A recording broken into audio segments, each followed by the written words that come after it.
So welcome to Math317 Operations Research. I have no idea what lecture this is anymore because we've had so many days off with reading period and mountain day and whatnot. It's maybe like the 18th day of the semester if you just consider Monday, Wednesday, Fridays. I will be wearing my hat from coaching my son's baseball team to commemorate the championship victory, which was a huge victory for sabermetrics. It is never too young to start applying these techniques. Small optimizations. And by taking up one extra pitch per batter, we got through their starter essentially 2 innings faster than they got through ours. Ours had pitched 11 in the semifinals game, and that made the difference. So this is one of the themes of the classes.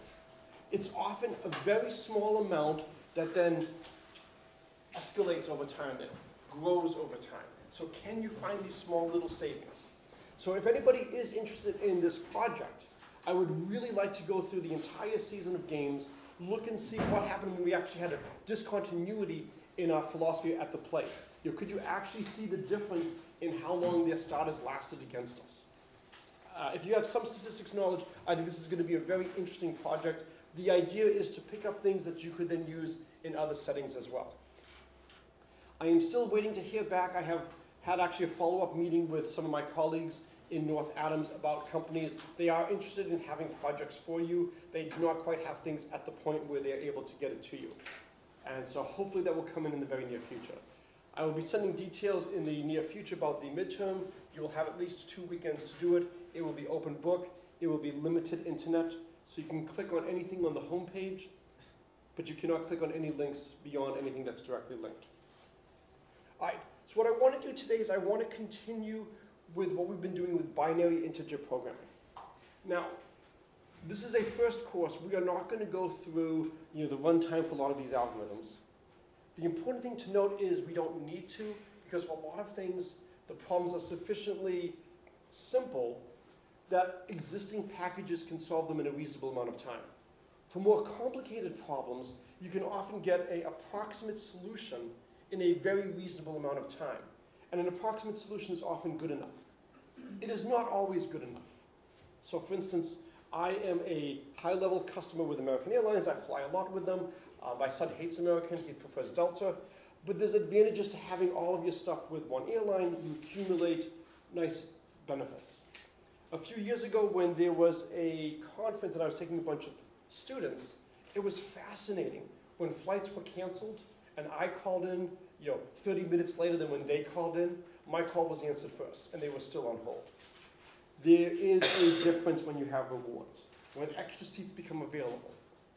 So I'm going to Denver for the joint math meetings, and American sends me an email last night that unfortunately my flight times have changed. I'm now leaving over an hour earlier at 5 a.m. and I'm getting in 2 hours later. First thing, yes, the expression from the audience was, but they're not going to charge me for it. That's nice. They're not going to give me the $200 charge for changing flights because they're changing my flights. So I do a quick web search and I find actually, instead of leaving an hour early, I can actually leave an hour later than I was originally going to leave and fly through a different city and only get in an hour later, not 2 hours later. And so I call American this morning. They're very nice. They go, oh yeah, our computers didn't detect that because it doesn't have you going through the same connecting city. Out of curiosity, is there anybody here, when you book your travel, I really want to explore the airport in blank? Oh, okay, so we have Magnus, and it's actually not surprising that he is the one who would raise his hand. So this is an issue with how they do their scheduling. They should not have looked to see what is the best way they could get me to Denver going through the places. That's not the problem they're trying to solve. What is the problem they're trying to solve? Get me to Denver. Years ago I was going from Boston. Actually, this might have been when I met Professor Montgomery in the back at the 1996 100th anniversary of the prime number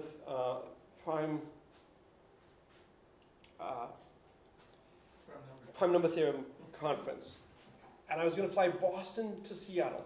And they rerouted me Boston to Vegas, Vegas to Phoenix, Phoenix to Seattle. So if you know your American geography, this is a suboptimal route. And I asked, do you have flights from Vegas to Seattle? Oh, all the time. And actually we have somebody from Seattle here who can confirm that you can actually get from Seattle to Vegas. I go, well, why am I flying to Phoenix? Well, the plane that takes you from Boston to Vegas, continues to Phoenix. And there's this pause on the other end. Like, can I get off the plane in Vegas? Oh, you don't want to go to Phoenix? No, not really. I'm trying to go to Seattle. And so this is something to really be concerned with and looking at when you are designing your systems. Are you solving the right problem? And they just had it in their system back then. The plane continued to Phoenix, so I had to finish the entire flight of the plane. And then once I was in Phoenix, then they would get me from Phoenix. Now, it was really funny if I had flown from Phoenix back to Vegas. But fortunately, it wasn't quite that bad. So what we want to do today is we want to learn how to do binary integer programming. Now, one of the big things with binary integer programming is what functions are available and what are the costs for using these functions. So we want to do linear functions. If our function is not linear, well, since the subject is binary, linear programming, not really going to be doable. Let's imagine we could do some nonlinear stuff. So imagine we could do quadratic. A quadratic constraint. I will show you how wonderful the world would be if you could handle quadratic constraints. Can anybody give me a quadratic constraint that would force x to be either 0 or 1? So I want a quadratic constraint, a degree 2 polynomial, that will force x to be either 0 or 1. X times x minus 1 equals 0. Okay, so you want to do x minus 1, not 1 minus x? 1, yeah, no, 1 minus x. Okay. I mean, either one is fine. I mean, this way it's going to be, if x is real, it's positive. So imagine we could handle a constraint like this. All of a sudden, you can now do integer programming in the confines of just a general real programming problem, if you could handle quadratic constraints. We cannot handle quadratic constraints. It turns out if you have a quadratic term in the objective function, you can often handle that. And if you think back to how we proved the simplex method, the objective function is handled very differently than the constraint matrix. And you can put in quadratic stuffs in the objective function, but not in the constraints. So this is a terrific example of if we could do just a little bit more, how much we would get. Think of it as adding the square root of -1. Once you add the solution to x squared plus 1 equals 0, you can solve any polynomial of finite degree with complex coefficients. You don't have to keep introducing new things. All right. So we're not going to be able to add quadratic constraints. But there are a lot of things we will be able to add. We can add min, max, truncate, absolute value. All these things can be added linearly. Now, there's going to be a cost. What do you think is going to be the cost to be able to deal with functions like this? What are we going to have to add?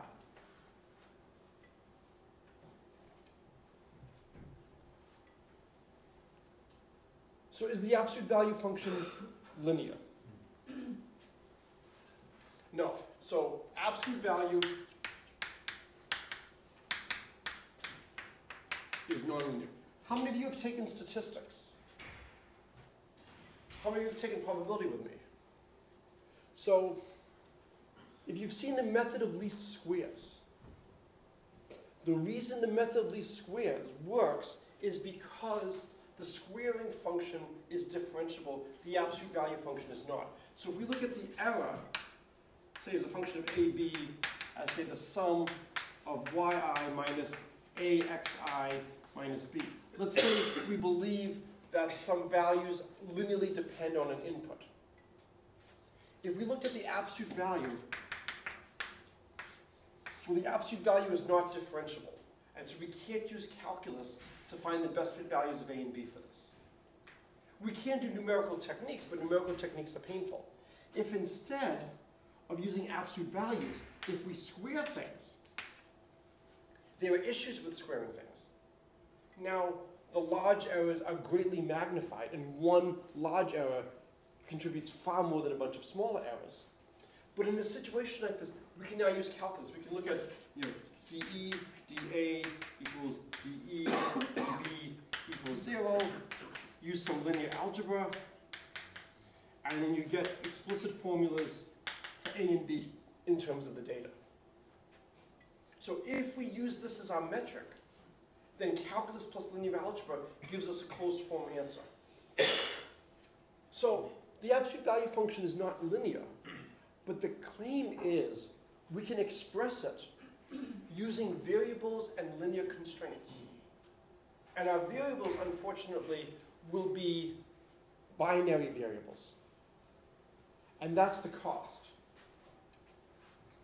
So the cost is more variables and constraints.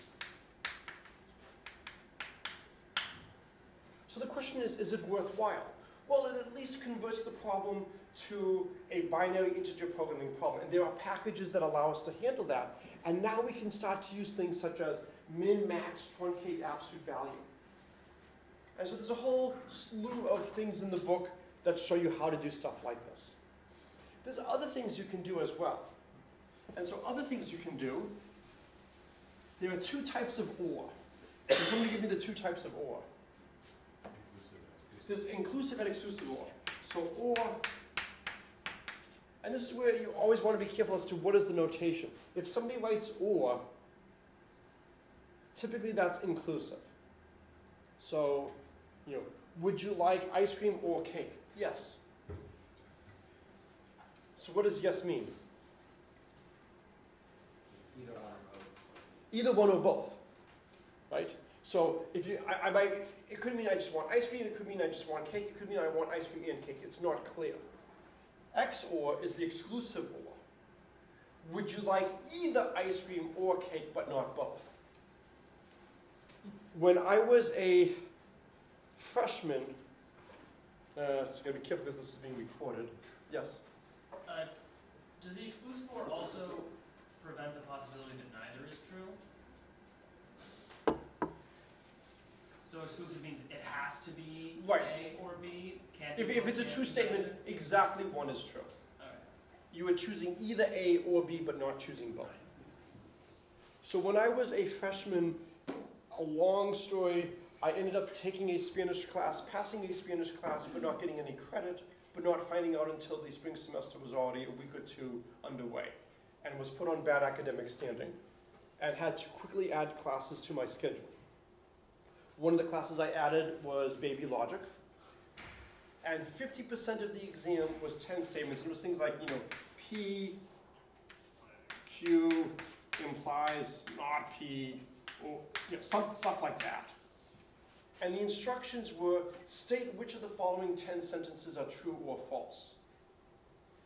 And this is a logic theory class, and the professor used the inclusive OR. And, I did, all of these sentences are truth value determinable. They are all true or false. If I hadn't been on bad academic standing at the time, I might have been braver and actually written that. I talked to her after the class. She said, funny. I would have flunked you, but funny. I think I could have won that appeal, though. Because if it had been a history professor, sure. We can understand a history professor not understanding the difference. But in a logic theory class, to have the wrong instructions, I think that's a defensible case. We will be able to do stuff like this. What else might you want to be able to do? We've got OR, XOR, what else? And. What else? Negation.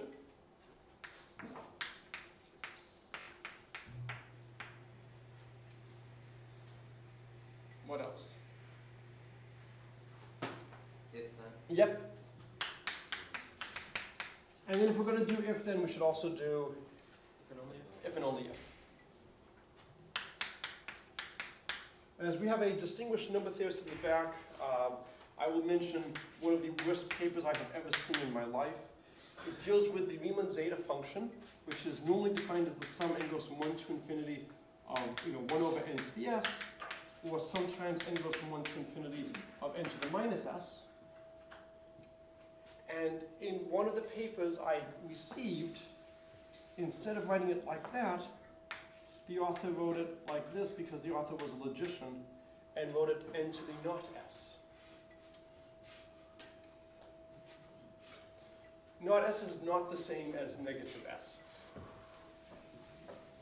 Now, if you think back to programming, if we can do things like or, XOR, and, if then, if and only if negation, this opens up a tremendous amount of possibilities.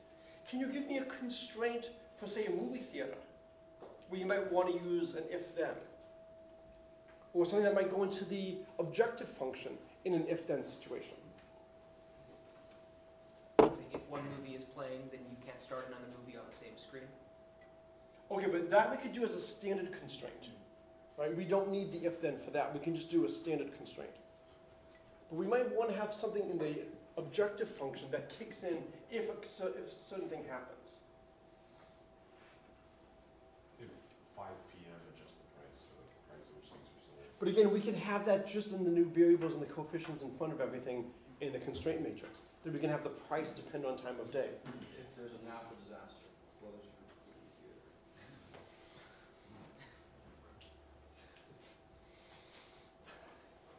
Or no, and make more money. Yeah, I was going to say, I remember I was working in a restaurant in Cape Cod when Hurricane Bob hit, and almost every place was closed the next day, and we were one of the only restaurants open. We didn't have a full menu, but we were open. And I told the boss, buy an ad on the radio station, there's only one, and just say, we're open. We actually had an incredible lunch crowd that day, because there were so few places open. But one of the things I was thinking of is we have theaters with capacities, right? If you have too many people who want to see the movie, we don't necessarily, if the demand exceeds the seating capacity, you can't get revenue for everything. We wanted to calculate revenue was the demand for the movie at a time of day times have we started on screen S, movie M at time T. And we wanted something like that. But if the demand is larger than the screen size, we can't get all of that revenue.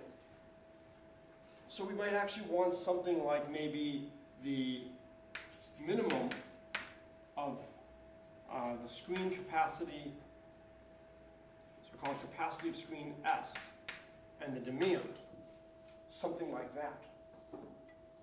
So this is where you might want to put something like that in to your constraints. And the fact that we can now do this in a linear way is wonderful. The problem is it's going to cost us more variables. But it's better to pay the price of more variables and be able to incorporate these than to not be able to do them at all. So the question now becomes, how do we handle stuff like this?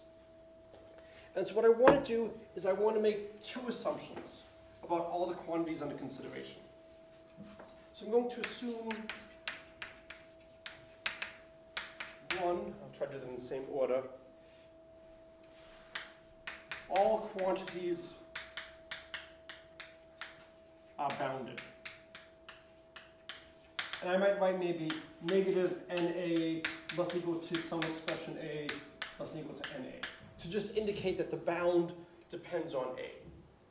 But as we're only going to have finitely many things under consideration, there is, of course, just take the largest of all the finite bounds.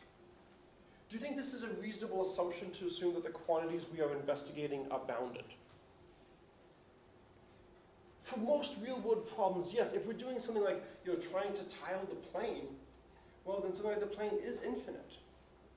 And so you might have some concerns with something like that, but for most situations, I'm not really worried about assuming something is finite. And the next is all are discrete and multiples of some delta greater than 0. So is it reasonable to assume that all of our quantities are discrete?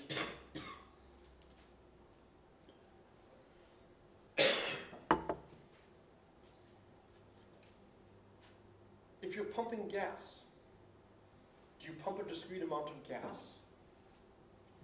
Or can you pump a continuous amount of gas? Discrete. Continuous, but it's close enough. Well, I mean, you get charged for the discrete quantity. Well, there's a difference between what they charge you and what you do. Well, Can you pump a continuous? I cared about what you. Pump a continuous. You can pump a continuous. I can give you any number and that can be pumped. You may not be able to consciously try to get that. I guess there's a, no, I it mean, is discrete. There is a great Seinfeld commercial for one of the credit cards where he does the perfect pump, and then he pumps just a little bit more. Can you pump any amount? If you want to get really nitpicky. Yes, I want to get really You nitpicky. cannot, because gas is quantized. Gas is There are quantized. molecules. There are molecules, right? Now, if you talk about how many zeros must we go down before we get into the situation where we're talking at this atomic level, molecular level, for all practical purposes, it is a continuum of gas that we can pump. But if we wanted to, we can easily view it as a discrete amount, view it as amounts of 10 to the negative eighth of a gallon, 10 to the negative 8 of a gallon. And that's fine. What about the cost? Is cost continuous or discrete? And how is cost charged? What's the lowest unit? Tenth of a penny? Or no? Something you can't see. Yeah, so I mean, with gas, you actually have we still have the 9/10 of a cent that has survived all these years.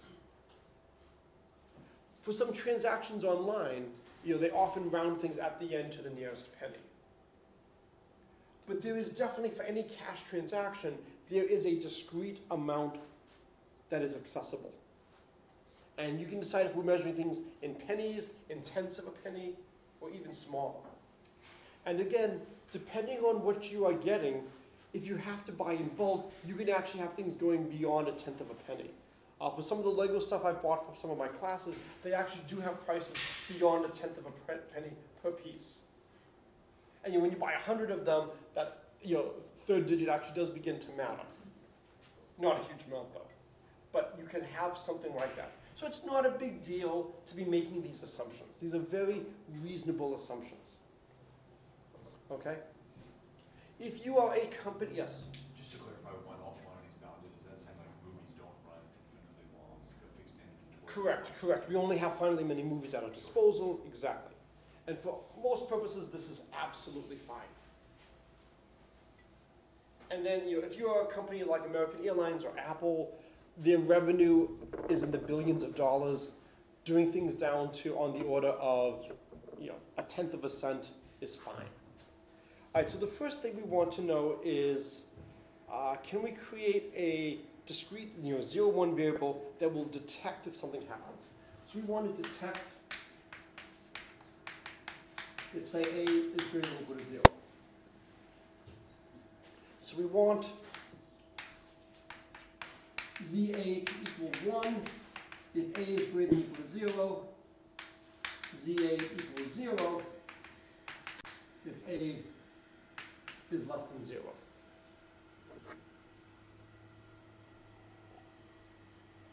Okay, so we have constraints. The first is that ZA is going to be either 0 or 1. So ZA is going to be a binary variable. And now I want two constraints. And again, this is the simplest of the cases we can do. Once we can do this, then we can build and get the more complicated ones. So I want a constraint that will kick in if A is greater than or equal to 0 and force ZA to be 1. So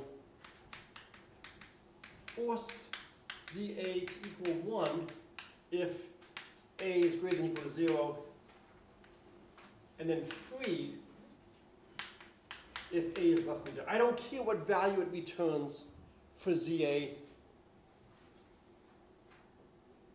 if A is less than 0. I just want something that's going to force it to be 1 if ZA is if A is greater than or equal to 0. And for the second one, I wanted to force ZA to equal 0 if A is less than 0, and be free if A is greater than or equal to 0. So I need to find some expressions here. These expressions have to depend on a bunch of things. They depend on maybe an A, maybe they depend on delta. They hopefully depend on A at some point. And they've got to be linear. So what's nice is we don't have that many possibilities. You know, the only thing else we have is our variable ZA. So one of the main things I care about this class is not, can you solve a problem like this? It is unlikely you will ever have to solve a problem like this. The computer packages you use do this automatically. What I want to do is I want to discuss the mindset. How do you get to the point where you would see something like this? I have to have an expression involving these. There's only one variable, and it's got to be linear. So can somebody tell me what form it has to look like with the constraint?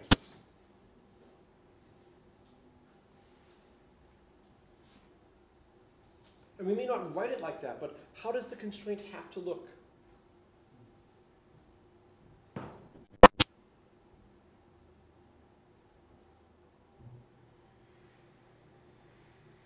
So it's got to be a linear constraint. So there's got to be a ZA.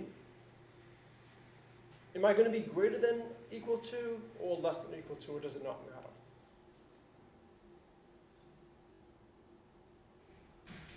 Equal to? I'm sorry?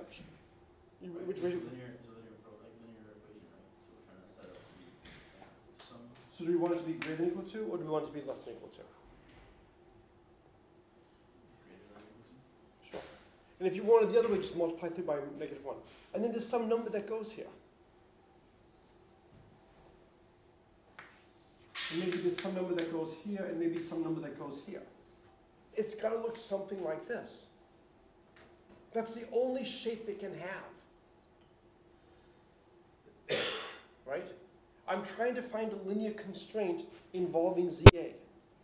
It's got to be this. Now, if you want, I could actually move alpha to the other side and have beta minus alpha. And then I could divide by gamma. So I could actually simplify this if I wanted to something like that, where this is now a complicated thing involving all of these. It's sometimes easier to do it a longer way. All right, so let me give you a nice expression. Let's look at A over NA plus 1 plus delta over 2 NA plus 1.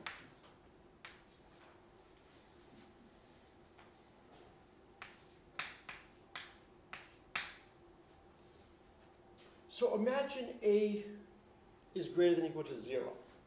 If A is greater than or equal to 0, what can you say about the left-hand side? It's positive. So what does that force ZA to be?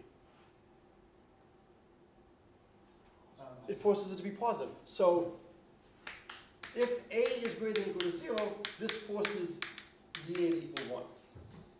How large can this be? There's a small typo in the book. I don't have the plus 1s down here. Or maybe it should be a plus delta. I'm assuming delta is less than 1. If A is as large as NA, I just want to make sure that this is still less than 1. And that's the small mistake I had in the book. That's why I'm adding the plus 1 underneath. Or really I should add maybe plus delta.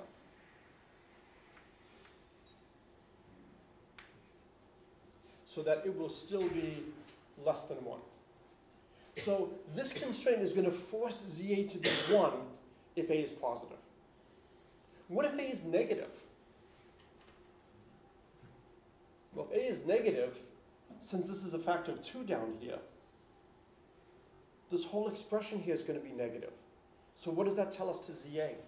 Does it give us any information on ZA? It's free. If A is less than 0, ZA is free. And so that constraint will force ZA to be 1 when A is positive. But it doesn't do anything when A is negative. So it's only halfway there. Okay? So cultural extra credit today. What group has a song with the line, "We're halfway there"? Yes? And the name of the song is? Living on a Prayer. So it's a split. It's a split. All right. So this gives us halfway there. What do we need for constraint 3? What does this need to do for us now? Send ZA to 0 otherwise. So we need, if A is less than 0, we want ZA to be 0. If A is greater than or equal to 0, we want ZA to be free. Because we don't want to destroy what this just did for us. So we need something. So let's look at ZA less than or equal to 1 plus, and I think I'm going to do A over NA. So if you look at this expression, if A is negative, what can you tell me about the right-hand side? It's less than 1. So that would force ZA to be 0. If A is positive, then this now exceeds 1 and there's now no information on ZA and ZA is free. So these 3 simple conditions give us a way to detect or to force A greater than or equal to 0. Yes? So I'm a little confused about why we're allowed to pick, basically what determines which constraints we're allowed to use and which we aren't. Like the if statement up there to me doesn't seem anything. Well, we haven't used any if statements. We've just added these 3 constraints. Yes, sorry, I understand that, but I don't see why these 3 constraints are somehow more simple and fundamental than the statements, than some of the other statements that we could use that would be more intuitive. But we don't know how to do an if statement. So these all apply to the same. These all apply to ZA at the same time. It's not a conditional in there. Right. We are adding these 3 constraints to our linear programming problem. Okay. We're forcing ZA to be 0, 1. We want this expression to be less than or equal to ZA, and we want ZA to be less than or equal to this expression. So we can force ZA to be part of 0, 1 without an if statement. Correct. So we're basically saying for a binary integer programming problem, the space for the variable ZA is 0, 1. It only takes in those values. That doesn't require any. Correct. That's the difference. It's a very good point that you're asking. For the binary integer programming problems, we are assuming that the variable space is 0, 1 to whatever power. And now, if A is positive, if A is non-negative, ZA is 1. If A is negative, then ZA is 0. So we have a way of detecting something by looking at ZA. And what does this accomplish by doing this? So this allows us to detect if something has happened. So it allows us to detect, is A non-negative? If you want, instead of doing A non-negative, could we say, instead of A being non-negative, I want A to be at least 300? Sure. You could adjust that. You could look at this as detecting, do we have more people who want to watch the movie than seats available? And then all of a sudden the variable ZA would become, yes, it's now a 1. And it would detect that event. And the reason we have the second constraint, the reason we have the extra delta term is so that it gets 0, right? We have the extra delta term because... the second term. Yeah. That is to get us 0 cents to 1 rather than 0 cents to 0, right? Right, because if we put an A equals 0, if we didn't have this here, then ZA could be 0. Okay. And we want it to be greater than or equal to 0, not greater than 0. If we just cared about greater than 0, we would not need this. Okay, cool. So this allows us to detect if A is greater than or equal to 0. So there's a lot of similar things we could do. So we could now do an exclusive OR. We'll see if we can do this one. So let's have exclusive OR. And so want A greater than or equal to 0 or B greater than or equal to 0 but not both.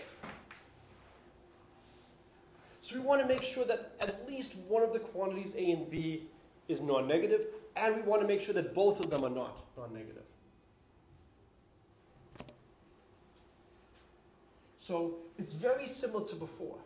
So we have our constraints as before. We have 1, 2, 3 for ZA and A. And then we'll have, say, 1 prime, 2 prime, and 3 prime for ZB and B. So we just do those constraints before. So now ZA detects is A greater than or equal to 0. And ZB detects is B greater than or equal to 0. So we just use those constraints before. We know how to do them. Now we want to make sure that we don't have both A and B greater than 0, but at least one happens. And so ZA equals 1 if A is greater than or equal to 0. ZA equals 0 if A is less than 0. We know that. And similarly, ZB equals 1 if B is greater than or equal to 0, and ZB equals 0 if B is less than 0. We know that. We have these now. How do we get from this to exactly one of those two happens? Yes? ZA plus ZB is equal to 1. Excellent. So if we now have the constraint ZA plus ZB equals 1, and these are 0, 1 variables, one of them has to be 1, and the other has to be 0. So that forces exactly one of the two to happen. So this is the exclusive OR. I'm not going to bother writing the inclusive OR on the board. How would you change this to make this inclusive OR? Yes? ZA plus ZB would be 1 or 2, or like the 0. Right, so how would you do 1 or 2? Greater Greater than or equal to 2. So we want to use the minimum number of symbols possible. So, yes. Greater than or equal to 1, right? I'm sorry? Greater than or equal to 1. Yes, ZA and ZB, we're using the conditions from before. ZA is in 0, 1. And A over NA plus delta, we're using those conditions as before. And this condition will now force exactly 1. So this is the exclusive OR. If instead we did ZA plus ZB is greater than or equal to 1, that'd be the inclusive OR. What else might we want to have that we maybe can get very quickly from this? And. How could we do and? Equal to.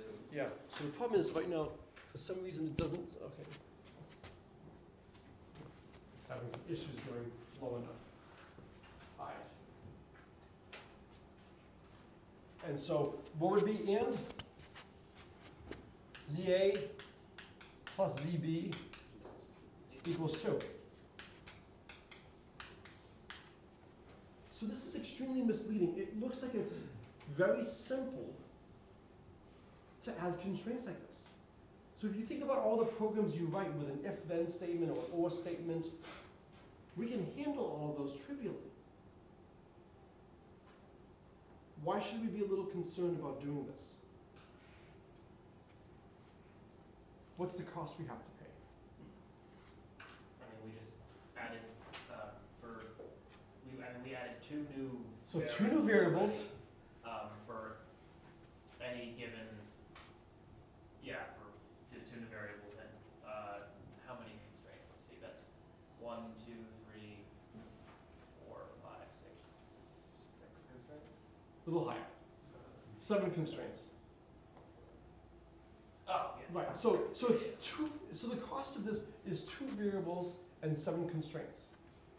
And the real challenge is to figure out how much of a cost is it? Is it a big deal or not? Do you have a question, Magnus? No, I was just gonna say runtime. Oh yeah, no, and that's the whole issue, is we can do this, but the cost in the runtime could be tremendous. Yes? And also for like the multiplications that you're conducting, they're on the second constraint.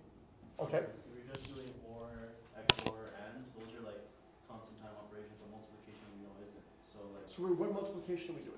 in the bottom, 2 times NA plus delta. Oh, but NA is a constant. Right. You know, we're assuming our quantities are bounded. So when we have something like 2NA, that's not a huge deal. That's just a parameter for the problem. So I'm not worried about something like that. I am worried about adding the new constraints. I am worried about adding the new variables. So then, other questions I can ask you is, now that you know this, could you construct the absolute value function? And again, this should just seem wrong at some level, that when you're doing something called linear programming, you now have things like max, min, absolute value, truncation. But they're linear in terms of the constraints. And you always want to make sure you're looking at the right perspective. How many of you have done, again, method of least squares? So when you do the method of least squares, it doesn't have to be linear in terms of the dependent variable.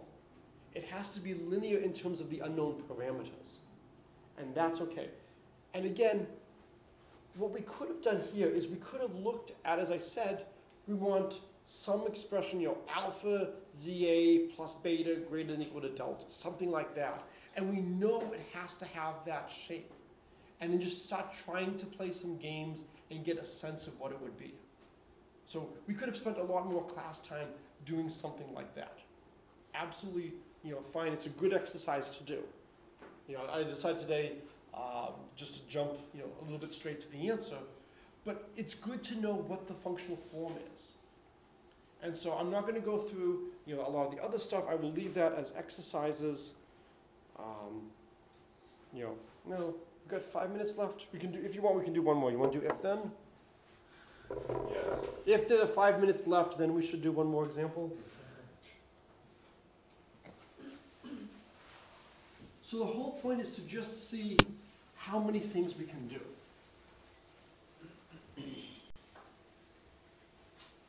And so the way I'm going to do it, I'm going to try to use the same thing as the book. If A is less than 0, then we want B to be greater than or equal to 0. And if you think about this, what might be a situation where we would want something like that to be? If A is less than 0, maybe if we don't have enough seeding capacity for the demand, then there needs to be some kind of cost in the constraint. And so we start off, as always, with some variable that's going to be in 0, 1. And then a little short on time, so we'll just write the answer. A plus 1 minus z n greater than or equal to 0. And then B greater than or equal to minus Zn.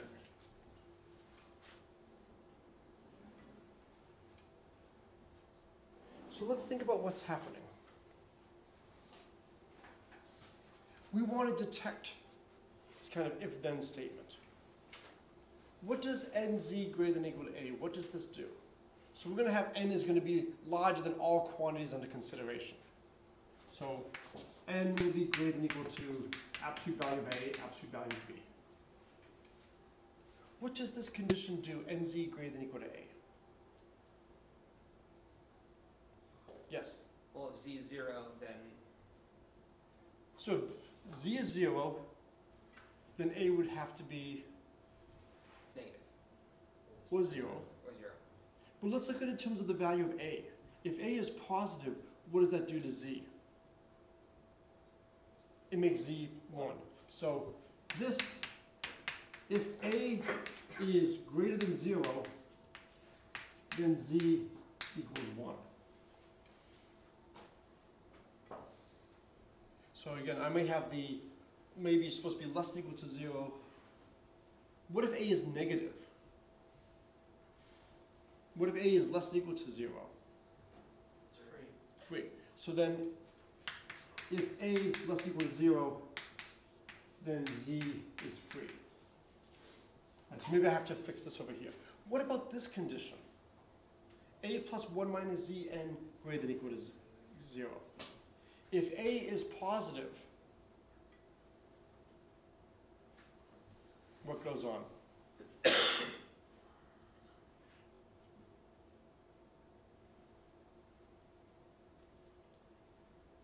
If A is positive, is this true for all values of Z? Yeah. What if A is 0? Is this true for all values of Z? Yes. What if A is negative?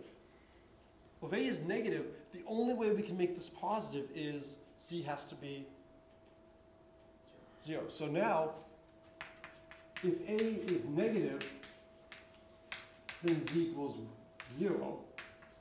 If A is greater than or equal to 0, then Z is free.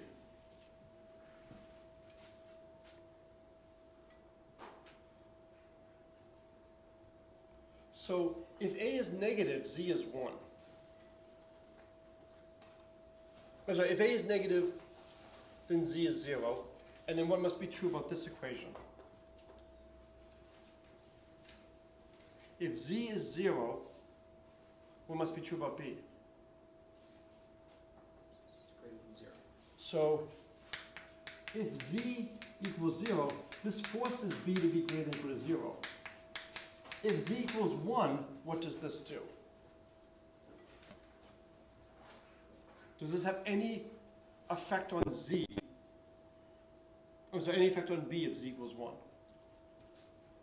You remember, n is greater than the absolute value of A and B. The most negative B could be is negative n.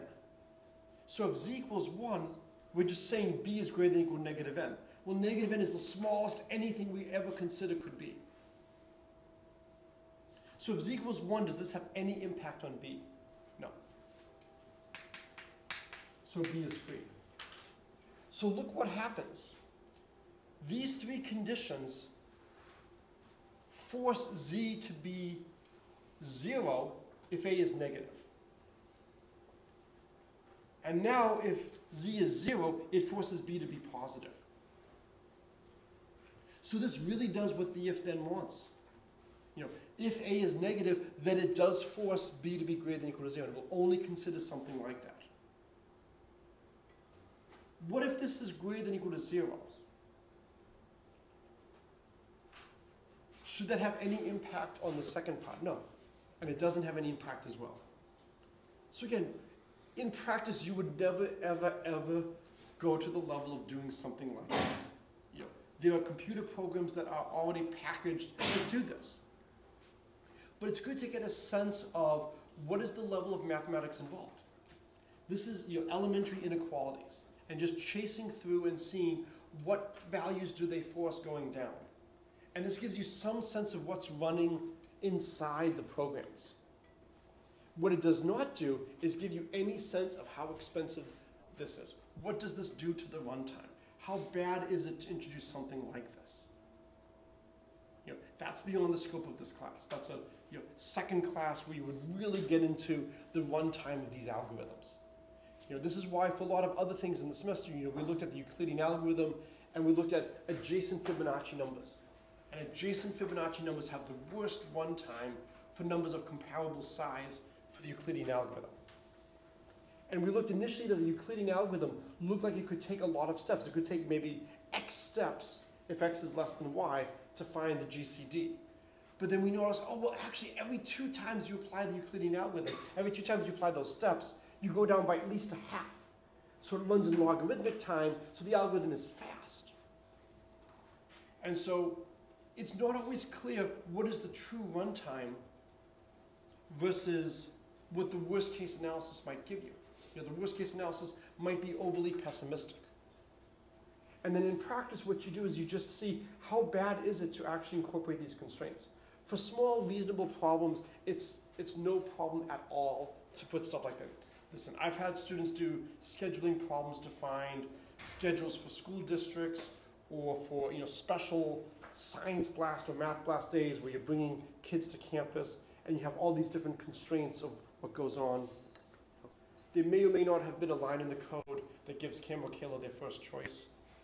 I'm not sure if that survived. But the problems for something like this are so small, we can handle it without any trouble. Now, for the next lecture, we're going to look at one of my favorite Calc 1 problems. It basically requires you to use almost everything that is done in an old calculus class, including curve sketching. Out of curiosity, how many people's calculus classes still taught curve sketching? When you took calculus, did they teach you curve sketching?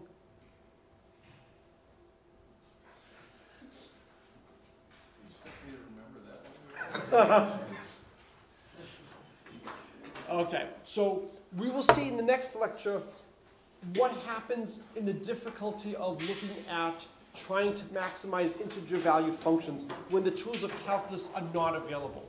And it is a much harder problem than calculus. All right.